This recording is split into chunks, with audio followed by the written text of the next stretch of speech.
This is the Halftime Show with Omar Adori on Pulse 95. It sure is that time. It's the Halftime Show with Omar Adori. I am your host, covering everything sport, international, local. Hope you're having a blessed day wherever you're tuned in around the world, whether it's 95 FM, pulse95radio.com, our app, Sharjah Broadcasting Authority, or even if you're chilling at home watching us live on YouTube. Hope you're having a great day. What do I have in store for you today? Well, you know what? We've had a really good week so far. A lot going on. But there's also been some challenges along the way. And one of those challenges happens to be that current word that we keep hearing, COVID. Now, how does that affect sports and performance? We're talking about that today, and also a personal experience I actually went through that can actually maybe help a few people ease their minds off the current pandemic. Now, that's one thing. Second thing is body shaming. Now, we talk about body shaming and body imaging today on the show because it's something, unfortunately, regardless of where you are around the world, that you will feel and sense,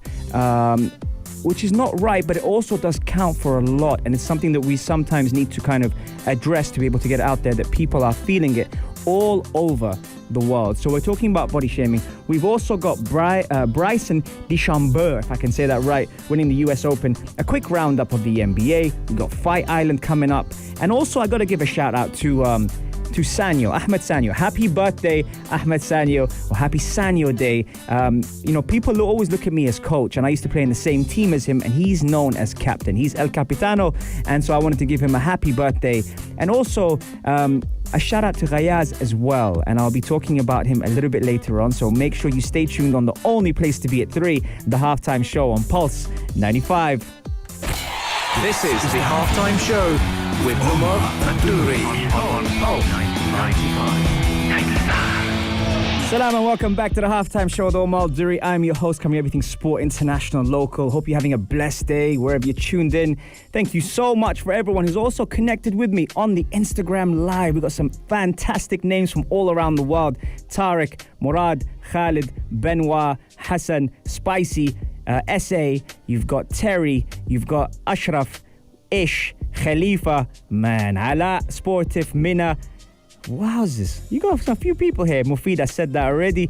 Pamela, Ladan, and also Fatima Al-Duri. Thank you very much for tuning in. Now, one of the topics we're bringing up today is kind of a topic we don't often hear about. Now, it comes down to body shaming or body imaging, as we sometimes phrase it.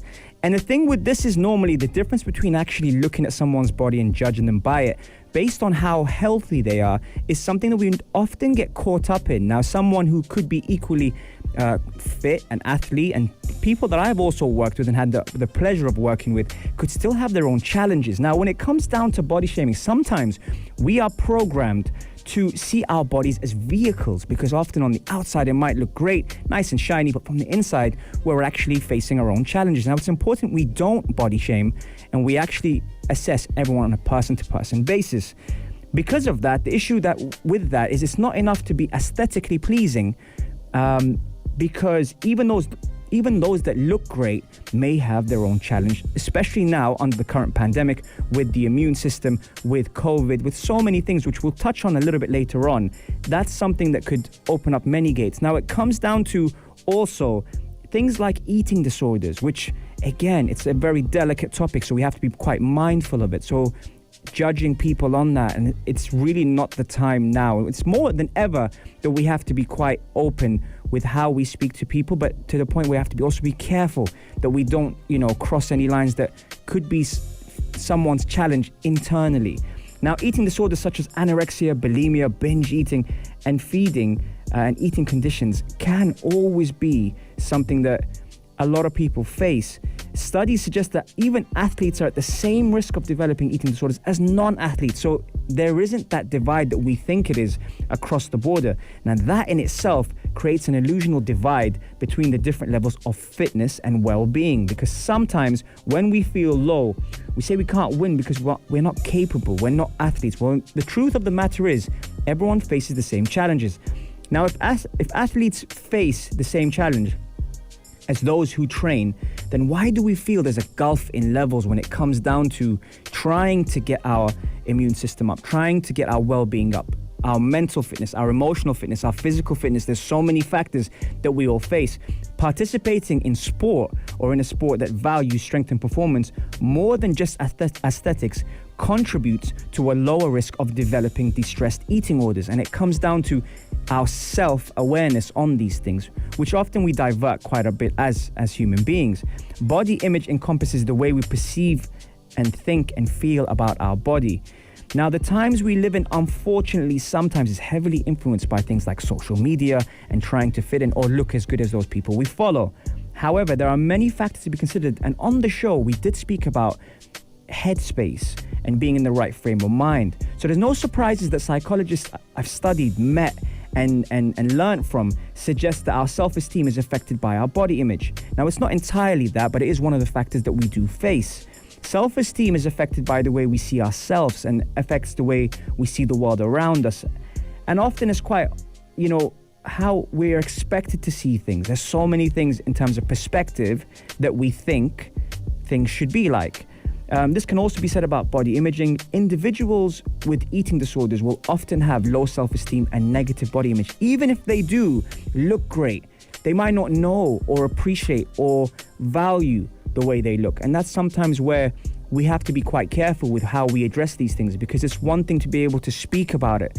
It's the other thing to be able to actually address it. And those that do speak about it, it's very, very challenging. It's very tough. So again, going back to that mindfulness, it's very, very important. Self-esteem is affected by the way we see ourselves and affects the way we see the world around us. But sometimes it comes down to being able to talk about it or record it down or tackle one thing at a time. And that's probably my piece of advice when it comes down to these topics, is we often have so many things and we kind of worry about them all at the same time. Try to divide your time in spending it on each one individually in order to get the best out of what you're trying to do. Because, being on this show and having the platform, I've been very, very fortunate enough to speak to some incredible mentors, coaches, leaders, athletes, all sorts of people who share the same notion when it comes down to, development, mental, physical, emotional. And they always say, try to tackle one thing at a time. Yes, you might have several things that you are facing as challenges. However, try to tackle them once at a time, because once you do that, you're able to put all your energy into one topic to be able to defeat it and then move on to the next one. So that's my advice regarding that. But I also want you guys to take it away and let me know, do you personally experience body imaging, body shaming? Is that something that you face? And if so, how does that make you feel? Especially if you feel healthy, if you feel like you're performing or improving or progressing. What is it that holds you back? Text me on 4215 Ittasalat or slide into my DMs at Omar Al-Duri on Instagram and let me know. I'd love to hear from you and see how you view body imaging. Is that something that you're quite cautious of? Is it something that you're quite conscious of? Is it something that you're unlikely to speak to people about because it shows a sense of vulnerability? Let me know. Shout out to everyone who's tuned in. Khalid, Basma, Albina, Alizay, Mike, Muhammad as well, who's just joined in now. I hope you're enjoying the show so far. Coming up next, we're talking about how the current pandemic has obviously affected sport, but also affected us. And I've had a personal story that I faced this week, which I'll be sharing with you on the only place to be at 3, the Halftime Show on Pulse 95. This is the Halftime Show with Omar Al-Duri on Pulse 95. It sure is that time. It's the Halftime Show with Omar Al-Duri. I'm your host, covering everything sport, international and local. Now, if you're just tuning in and kicking yourself for missing the first part of the show, don't worry, you can catch us on Apple, Spotify, SoundCloud, and Anghami. Our podcasts are put on there for you to hear at your own time, chilling. And something that we spoke about in the first segment was body shaming, body imaging. Why is it that we're in an era where people automatically feel they have the right to be able to judge you based on how you look, despite not knowing what your performance levels are like or if you're healthy? Now, even athletes feel that. And athletes sometimes who aesthetically look good might actually face the challenge in their immune system and how they feel. And so that's one of the reasons why we brought it up today on the Halftime Show.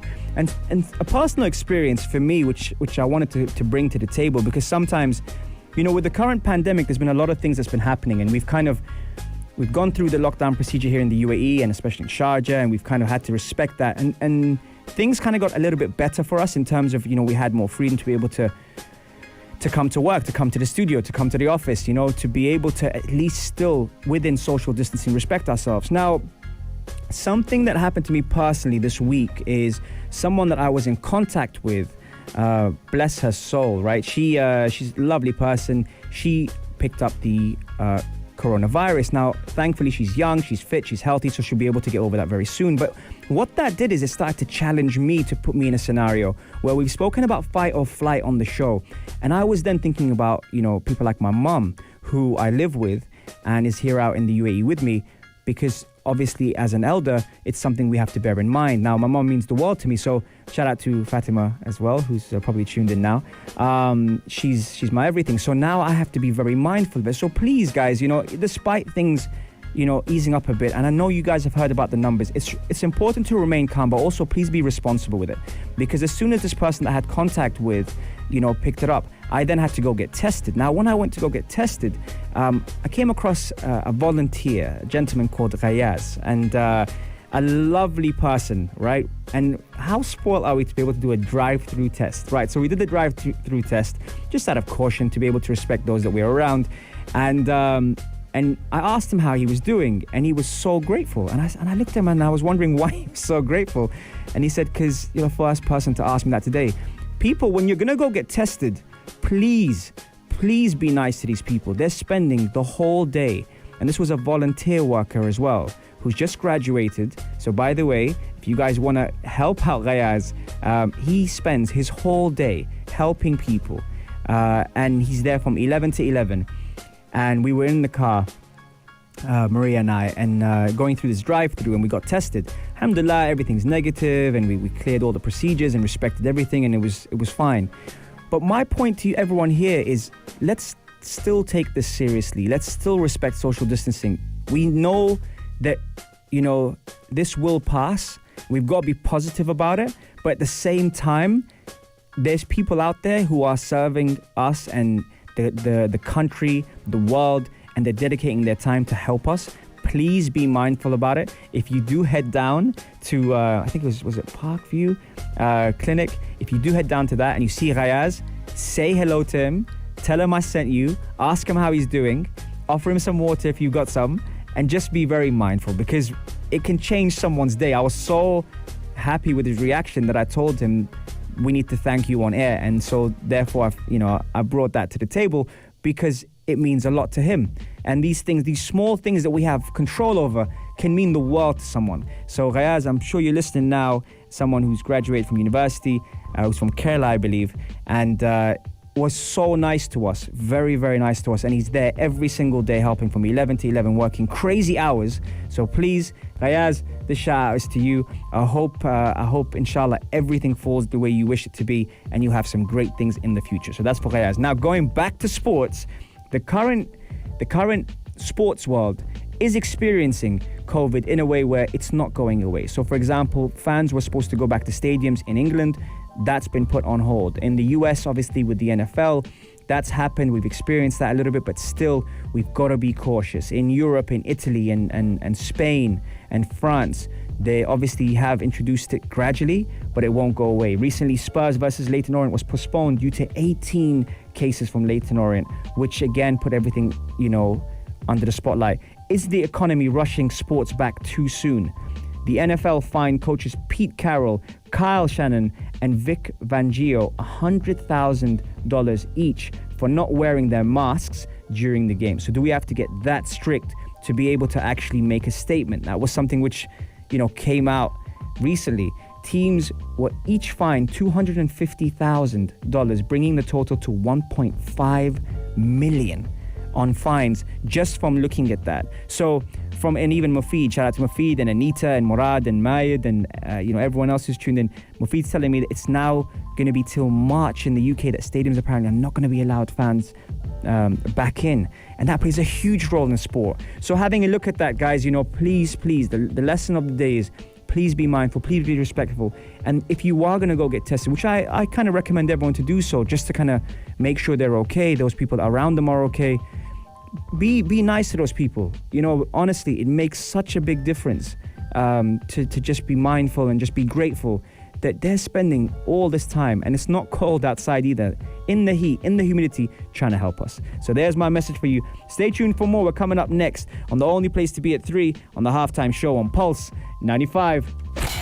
This is the Halftime Show with Omar and Duri on Pulse 95. It sure is that time. It's the halftime show with Omar Duri. I am your host, covering everything sport, international, local. Hope you're having a blessed day. Thank you so much for tuning in. You know, there's certain things that we do here at Pulse 95, but we have a little twist to it. And for those that don't know, Umnia Saleh, our very own Umnia Saleh, is someone that has quite a big role in the halftime show. But you'll only know that if you're on the Instagram live, because you might be in trouble if you put it on YouTube. But she is someone that adds a lot of flavor, good energy. And then we're all about good energy. So speaking about good energy, you've got Ali in here, you've got Fahima in here, you've got Cure Ann in here, you've got Albina, and of course, my RBO crew. Everyone who's tuned in, thank you so much for your love, and we appreciate it. Now, if you're just catching up on what we spoke about today, we spoke about body shaming, body imaging. Why are we facing that when it comes down to, you know, not just this part of the world, I think regionally, but also globally? We sometimes have that image that, you know, people can judge based on how someone looks. But we also said that even athletes might have a poor immune system, which actually puts them in the same bracket as how we feel internally, externally, emotionally, physically, and mentally. So that's something we discuss on the halftime show quite a bit. And we spoke about that earlier on the first segment. On the second segment, I kind of dedicated it to someone I met this week. And I met that person this week just basically because I went to go get tested for, you know, corona. Thankfully, everything came out negative, so it was fine. But just meeting this person, guys, if you are going to go get tested, and I do advise people to do that, if you are going to go test, be nice to those people. Despite what we're going through, despite all the challenges we face, those people are there to serve us. They're helping us every single day to try and, you know, make the country better. So please, my plea was just to be nice to them. They're very, very good people, and I'm so glad that I met this person, because I told him after he was so helpful, I told him, you know, I'm really, really grateful and thank you so much for it. And he was just so surprised. I don't know why he was surprised, but he was so surprised. I said, I'll mention it on my show. Never did I know I was going to do a segment on it. But then again, hopefully, the reason why I did a segment on it is because he's probably working right now and doesn't have the time to be on the radio listening on 95 FM or on the YouTube channel on Pulse 95 Radio. So I said, you know what? I'm going to send you the clip once we're done just to thank you. So that's regarding that. Now, our very own Ahmed Dawood from the Morning Majlis sent me an article which I knew I had to share with you guys. And it actually ties in quite well because Bryson Dechambeau, if I said that properly, is someone who just won the US Open. Now, what's interesting about this person is he's dedicated a lot of time to being better physically, mentally. He's done it for a long time. And we only notice sometimes, and this is another question for you guys, we only notice sometimes when someone's successful, but all the hard work and everything comes to the surface when they get to the top.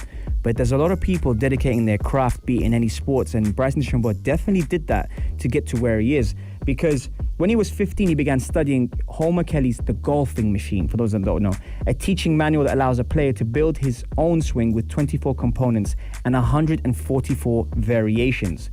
Now, with all these people and all these athletes that dedicate their craft, like all this skill, put it into place, we only hear about it at the end. And as Fahima, who's tuned in now, will know, a UAE Emirati boxer, endless hours in the gym, endless hours working on ourselves, trying to feel better, trying to get ourselves out there to be able to perform and be healthy and just have a nice, clear mind to do things. We don't see it till they actually get to the end. And when Ahmed Dawood sent me this article, he said he was a very interesting character. I read into it. He's 27, which is another thing that we call that peak condition when you're 27, but some people mature later or even reach peak levels later. And that's especially also with females as well. I notice this a lot, that sometimes when you have female athletes, they actually mature and reach peak a lot later, so they have that advantage, which breaks that stigma that says, oh, once you're past 30, it's over. They actually reach the highest of the highs at the end. And that's very key. And as Hassan on my Instagram says, and reset. Correct. Resetting at any point in time, whether it's daily, weekly, monthly, or yearly, enables you to be able to kind of leave the negativity behind and move forward. This is the Halftime Show with Omar Adori on Pulse 95. It sure is that time. It's the Halftime Show with Omar Adori. I'm your host, covering everything sport, international, local.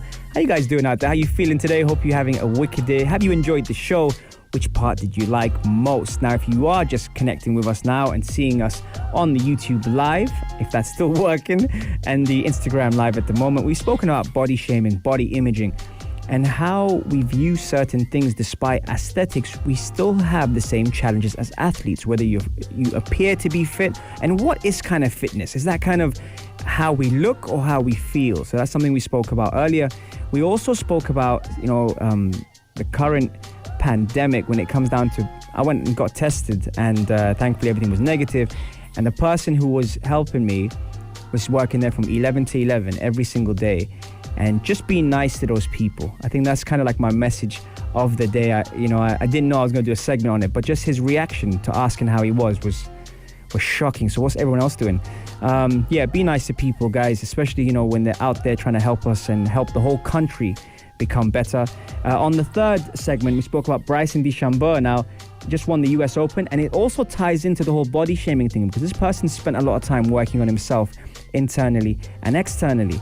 And we were speaking about that before the Adhan, and it's interesting that his team of swing instructors and trainers and neuroscientists developed a plan, and then Dechambeau ate and ate and ate. But what did he eat? 4 eggs, 5 strips of meat, 2 protein shakes, peanut butter and jelly sandwiches, bars and more shakes, steak and potatoes with 2 more shakes for dessert.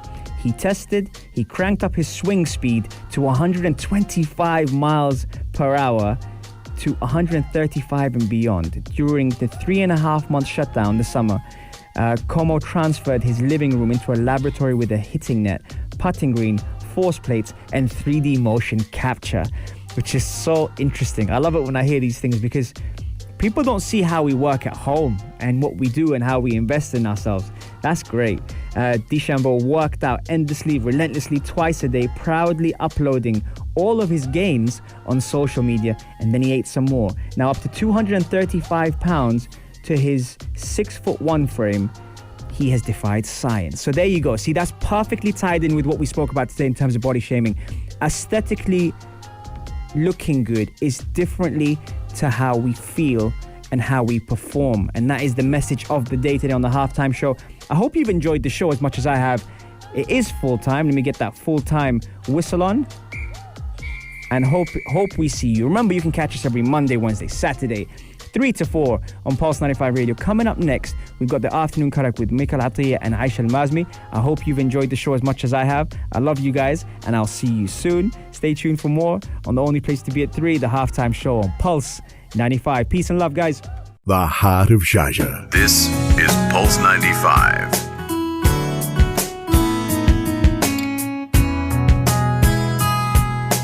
95.